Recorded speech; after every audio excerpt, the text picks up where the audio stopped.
Sebagai salah satu upaya untuk membangun silaturahim bersama masyarakat, Wali Kota Palembang Harnojoyo bersama dengan jajaran pemerintah Kota Palembang kembali melaksanakan kegiatan safari subuh bertempat di Musola Darussolihin, Kelurahan 27 Ilir, Kecamatan Ilir Barat 2, Senin 7 Agustus 2017. Harnojoyo menyampaikan, di samping mengajak masyarakat untuk terus memakmurkan masjid dan musola, serta menyampaikan perkembangan pembangunan di Palembang, safari subuh ini juga dimanfaatkan untuk mengajak masyarakat agar turut serta dalam rencana Pemkot Palembang untuk merestorasi Sungai Sekana untuk kembali ke fungsi awal, yaitu sebagai objek wisata umum serta sarana transportasi air yang bisa digunakan masyarakat.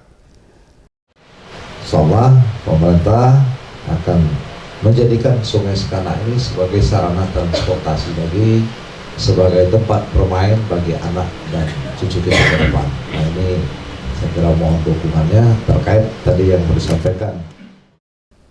Dalam kegiatan safari subuh ini, Pemkot Palembang juga memberikan bantuan dana juga wakaf Al-Quran kepada pengurus masjid. Dan dilanjutkan dengan kegiatan ramah tamah sebagai media untuk menyerap aspirasi masyarakat. Anugrah Sandi Pratama, Sriwijaya TV.